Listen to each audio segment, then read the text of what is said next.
Okay. All right, this is what? This is lecture number... 4. Are you Juliana? Are you Juliana? Who are you? Laurie. Okay. Now this is lecture number 4. Where is... I'm missing people. Isn't it lecture number 4? Yes. Yes, very good. All right, so... Good. I guess the weather has cooled off for us, finally. Now... Any questions about anything? Simeon, yes. Are those supposed to be the same numbers as last time? Yes. Okay. Page numbers? Yeah. That's the same as you wrote last meeting. Yeah, I know. Because I know what we're going to do today. That means you read and reread and reread and reread. But thanks for pointing that out. Yes, no, I know I didn't do as much as I intended last time, so that's what will happen from time to time. You'll get used to that. Okay, yes, any other questions? Yes. Okay, all right, very good. So, indeed, to Simeon, right?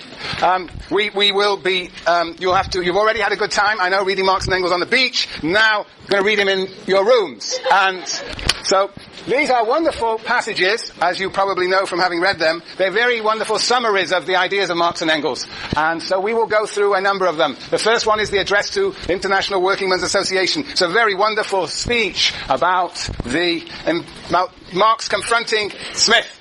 It's a real confrontation between Marx and Smith. And then there are some wonderful passages from Engels' analysis of the conditions of the working class in Manchester, and Engels' view of Marx himself when Marx died, the eulogy from the graveside. And then there is one other piece which also is a very wonderful contrast, or it's a very wonderful analysis of the contradictions of what Marx and Engels will call capitalism. We'll get to that towards the end of today, and then we'll move into it next time. Okay, very good. Right.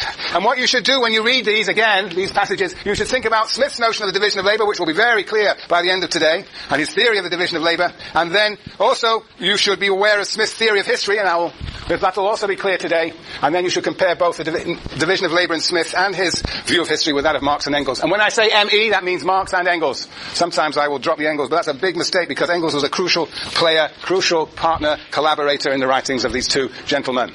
Very good. Summary. Division of labour for Adam Smith is specialization. Different people doing different things. I've got 6 points. That was point number 1. Point number 2. Forms of division of labour. Well, Smith talks about the distinction between mental and manual labour, and within manual labour between agricultural and manufacturing. And he thinks that the division of labour is going to advance more in manufacturing than in agriculture. And he talks also, this is the same point, about how different people get distributed into different activities, into different jobs, into different occupations. And here he makes a crucial statement. He says that people are allocated into the places in the division of labour according to education, habit, and custom. Actually, that's right, in that order. Education, habit, and custom. So in a sense, what Smith is saying is that people are not innately destined to be porters or philosophers, but it is the result of the social relations into which they enter once they have become human beings. He says for the first 5 or 6 years, people are not really distinguishable from one another, and then they become different because of the education they receive, and they become more different according to the occupations they specialize in. It's a very important point. Third point, the origins of the division of labour. Another crucial assumption of Smith is that he says that there is this human propensity to exchange, a human propensity to barter exchange. That is what he thinks is distinctive about human beings as compared with animals. Now that is, as I said last time, a very problematic way of justifying the claim you make about human nature. But that's the way that Smith does it. We'll see the way that Marx does it too. But the point is, for Smith, this is the foundational assumption. Human beings have this propensity to truck, barter, and exchange. Who has ever seen a dog engage in fair and deliberate exchange with another dog when it comes to exchanging what? Bones. Nobody, he claims. Okay. Right. Sometimes in this class people claim to have seen that. But anyway, that doesn't matter what the reality of dogs is all about. What is important is Smith is arguing that people have this propensity to truck, barter, and that instinct to exchange. And he says that this may or may not come from the human faculties of reason and speech. Very good. Good. So that's my third point. The fourth point, well, the propensity to truck, barter, and exchange is the impulse, the impetus that gets it going. But how does division of labour really develop? Well, he has to make a whole set of new assumptions. And particularly, he makes 3 assumptions, I think. First assumption is that individual humans pursue their individual self-interest, material self-interest. Second, he assumes that individuals are creative and can actually invent new ways of producing things. And third, he assumes that people, men and women, are actually in the final analysis cooperative too. So those are the derivative assumptions necessary for him to understand how a division of labor develops. Because a division of labor develops because people want to advance their material self-interest. They therefore produce more through specialization, and with a surplus that they don't consume themselves, they use that in an exchange process with others, exchanging bows and arrows for venison, you remember. But the assumption is that individuals want to be materially better off, and that this desire to be better off, this need to be better off, is with them forever. And it's that propels the division of labor forward.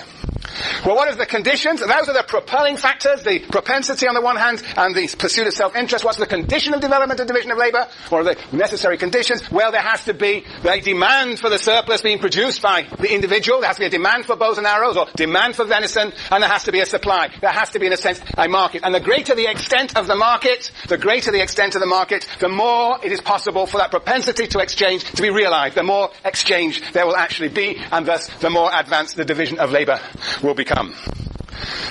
So that's the conditions of development of division of labor. It is the extent of the market, and the extent of the market, as you recall, is dependent upon transportation, population, density, and wealth. Very good. That was the fifth point.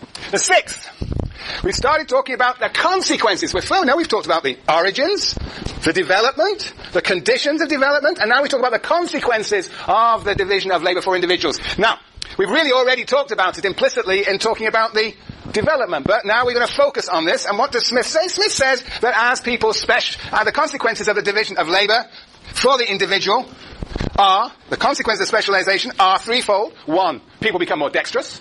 If they specialize in a task, they become dexterous at that task. They save time. They don't move from task to task as all those lazy agricultural workers do, according to Smith. And third, that because they focus on a single task, they become more inventive. Those are the three consequences he talked about, and that together they combine to make individual work activity more and more productive. They produce more and more things. So the consequence of division of labor is increased productivity, in a sense, also the increase of surplus. If you specialize in making bows and arrows, you only need 3 bows and arrows a day, but you're producing 7, you've got 4 lots to exchange because you're specializing in that one task. However, and this now it gets interesting, he also says, and it's very interesting that Smith should say this, that division of labor specialization also leads to stupefaction. It leads to people being so narrowly focused that they can't even think properly, and one might think that this is a contradiction to the claim that they become more inventive with specialization, that this stupefaction would undermine that inventiveness. So we have a contradiction here. On the one hand, stupefaction, on the other hand, creativity. How to resolve the contradiction? Well, that's where you became great sociologists. What you said to me was, well, if you read Smith really carefully, then you will find that Smith may be saying that actually men and women don't become stupefied at work, they still become inventive at work, but outside work as citizens, they become very narrow in their perspective, in their horizons, and they therefore cannot perform the role of citizen, cannot perform the role of soldier, because their horizons are so limited. And so he says, the poor, the laboring poor, need to have publicly provided education to compensate for the stupefaction of specialization. So that's one way of resolving this contradiction then, is to say that stupefaction in one place, namely outside work, but inventiveness at work. Another way to resolve this contradiction is to say in the beginning people are inventive, and then over time, once the job becomes so boring and you suffer from torpor and ennui and boredom, then you actually become stupefied. So in the beginning you're creative, and then afterwards, subsequently, stupefaction enters. And one other possibility is, I think is also implicit in Smith, is that stupefaction, and I think it's really central to this idea, stupefaction really is the characteristic of those who specialize, the laboring poor, but other classes do not become stupefied. And philosophers may continue, one might argue, to be inventive at the same time that workers undergo stupefaction. Now that is really not a solution to the contradiction, because the contradiction really focuses just on those laboring poor. How can they be simultaneously creative and at the same time undergo stupefaction? Okay, that's just a small example of what we are often going to do. Namely, we're going to identify contradictions, Conrad, in our theories, and then we're going to try and resolve them and see how the particular theorists might resolve them. They've even left my chalk marks here. Where's Mari? You see, I really suffer once, Mari's not here. That's a pity. I didn't think I saw her. Don't tell her I was picking on her. Jessica. Katie, I've identified her. Jessica. Are you Jessica? Yes, very good. Okay. Very good. Very good. Right. All right. So that was a summary. Any questions? All right. Now we move on to the consequences of the division of labour for society at large. And now we're nearly tunneling in. Having laid the foundations, we can now tunnel in to the theory of Adam Smith, because this is where it really emerges. What are the consequences for society? We actually did have, we did mention it, didn't we? What were they? Hands up. Jessica. No, that's the consequences for the individual. I'm now talking about society as a whole. Now I know your name, Laurie, right? Universal opulence, I want to go down to all classes in the well-governed society. Right, so where are we? Page? Oh, have you not got your reader, Laurie? Oh my... You brought a Marx one, but not this one. Why didn't you bring both? You forgot. How? No, yeah. We're sociologists in this class, right? Just say we forgot as not an explanation. That's a psychological explanation. What was the sociological explanation for your forgetting? What was the situation of forgetting? Shh. I was so sleepy in the morning that it just didn't occur to me to grab that book. No, it occurred to you in the morning. Sleep. So sleepy in the morning didn't occur to you. Also, sleep has, for some people, why are we so sleepy? I'm in a sorority. We've had rush this weekend from 9 to 5, so I've had What do you have from 9 to 5? Rushing, recruitment for sororities. Oh my God, excuse me. Recruitment, so you recruit at night. Is that your best recruitment time? Oh no, it's 9 to 5 during the day, and then I have other stuff I have to do, other homework. So you piles up at night. I thought you were going to tell me you recruit at night. Okay. Okay, Laurie, okay. Okay, yes, all right. That's a bit more sociological analysis of why you forgot your reader. Very good, very good. Soon we'll be able to identify Smithian and Marxian explanations for leaving one's reader behind. Okay, very good. Let me see all your readers now you raise this matter. You've got your reader there. Everybody's got your reader. Very good. Okay, I see all sorts of missing readers here now. Oh, very good, very good. I love it. Now over here. Ah, yes. Oh, it's tragic. Two sitting next to one another. Oh, my, how can that possibly happen? Do you spend a lot of time, is this a process of osmosis in which you influence one another? No? Have you got a good reason? No. There must have some reason. Any reason? I took all my stuff out and I forgot to put it back in there. You took all your stuff out and you forgot to put it back in there. I don't know if I'm happy with that as a sociological explanation. And you? I have a bad back. I was just reading my reader and the Marx and Engels reader right before I came to class. And so you forgot? I just couldn't carry it all. Oh, you couldn't carry it all? Yeah. Now there's a very interesting... Well, okay, very good. That puts me in a very embarrassing position. I'm actually asking you to carry too much to class. Okay. I will not ask you to carry two things to class ever again. Okay. All right, very good. All right, we haven't got too much time here. Yes, okay, you get the message. I hope you've all got your... Well, we probably won't get to the Marx end. We'll get to the end. At the end. Okay, fine. Good. Right. Universal opulence. Laurie, you don't know what page it is. Or have you discovered yet? Page 15. Very good. I've given you the top of the page. Why don't you read it out? Read it from your neighbour. Are you studying by any chance? No? Yeah, you're studying. Okay, thank you very much. All right, fine. Yes, read it out, Laurie. It is the great multiplication of the production of all the different arts, a consequence of the division of labor, which occasions in a well-governed society. In a well-governed society. Huh?